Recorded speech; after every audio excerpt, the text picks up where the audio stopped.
Selamat pagi yang saya hormati Ibu Mufidah Nur Amalia selaku dosen Bahasa Indonesia di Universitas Bina Nusantara Cabang Malang dan teman-teman yang terkasih. Perkenalkan, nama saya Adi Atmaul Kirswara. Saya merupakan mahasiswa dari Universitas Bina Nusantara Cabang Malang, jurusan Komunikasi. Teman-teman, tahu nggak seorang presenter itu memiliki peran yang penting sekali loh dalam menyalurkan pesan dan berita kepada masyarakat. Maka dari itu, keterampilan berbahasa dan berbicara merupakan salah satu aspek penting yang harus dimiliki seorang presenter. Teman-teman, menjadi presenter itu tidaklah mudah loh.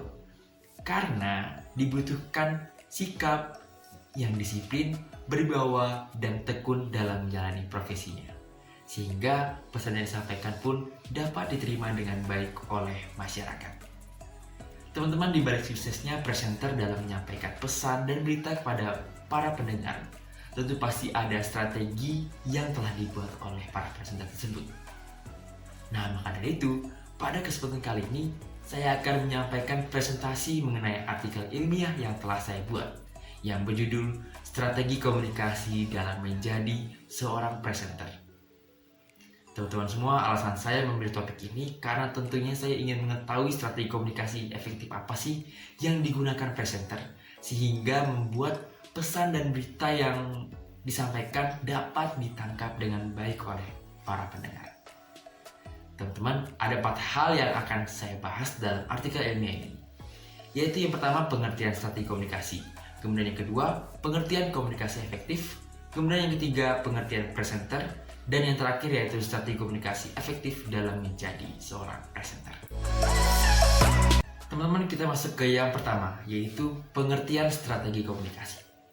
Pada hakikatnya, strategi komunikasi adalah perencana dan manajemen untuk mencapai satu tujuan, di mana jika kita berhasil mencapai tujuan komunikasi tersebut, berarti strategi komunikasi yang kita rencanakan sangat baik dan efektif.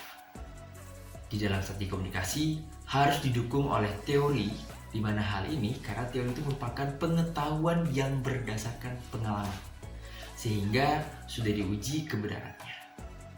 Teman-teman, selanjutnya yang kedua, kita akan masuk ke pengertian komunikasi efektif.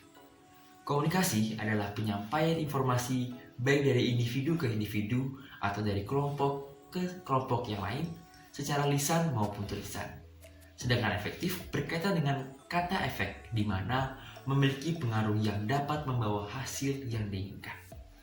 Sehingga komunikasi efektif adalah penyampaian pesan atau informasi yang mudah dipahami kepada individu atau kelompok lain sehingga dapat mencapai hasil yang diinginkan. Tapi teman-teman, untuk mencapai sebuah komunikasi yang efektif ini, kita harus terlebih dahulu mengerti dan memahami strategi komunikasi efektif yang telah kita rancang.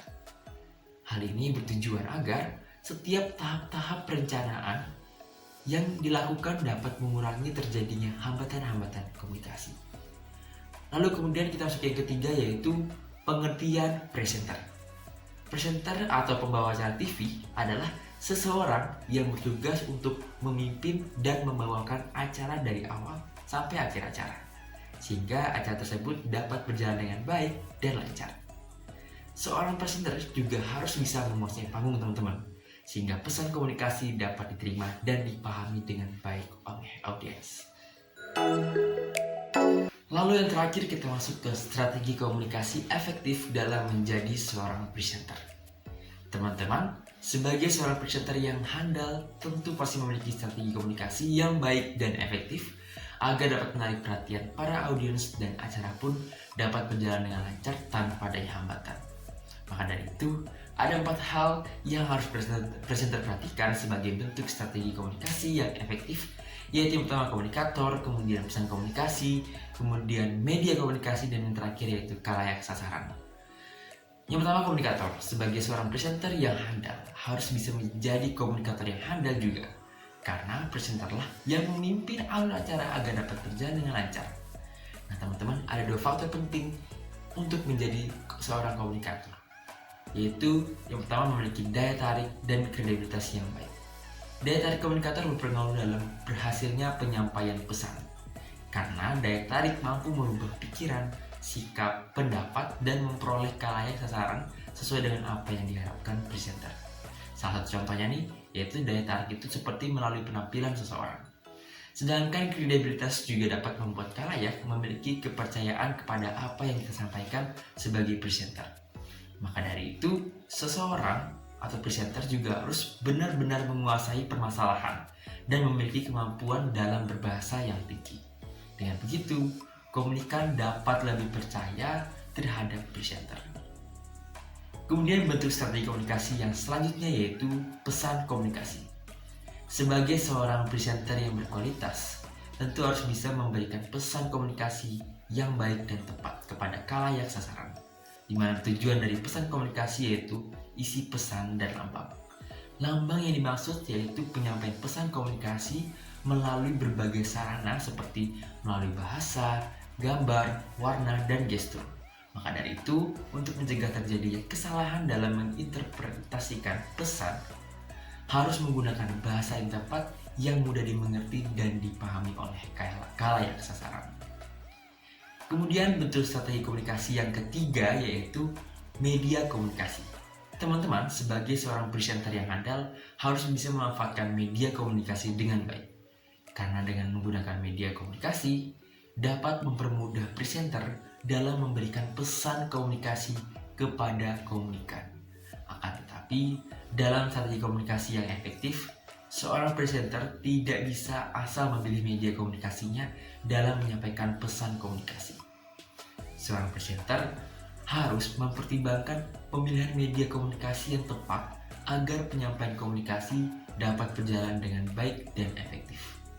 Dalam memilih media komunikasi, seseorang presenter juga harus memperhatikan kapabilitas penerima pesan. Kemudian, bentuk strategi komunikasi yang terakhir yaitu khalayak sasaran. Teman-teman, mengidentifikasi khalayak sasaran itu merupakan hal yang penting yang harus dilakukan oleh seorang presenter. Hal ini agar pesan komunikasi yang diberikan sesuai dengan informasi yang diterima khalayak sasaran. Ada beberapa faktor yang harus dipertimbangkan dalam melakukan identifikasi khalayak sasaran, yaitu yang pertama, kerangka pengetahuan. Dalam memberikan pesan komunikasi kepada khalayak sasaran, itu harus disesuaikan berdasarkan kerangka pengetahuan khalayak, sehingga pesan dapat mudah diterima dan dipahami oleh khalayak sasaran. Kemudian faktor yang selanjutnya yaitu situasi dan kondisi. Dalam hal ini, situasi dan kondisi yang dimaksud adalah keadaan fisik psikologis khalayak sasaran. Apakah tepat atau tidak dalam memberikan pesan komunikasi? Maka dari itu, pesan komunikasi harus dipertimbangkan berdasarkan situasi dan kondisi khalayak sasaran agar pesan komunikasi dapat lebih efektif.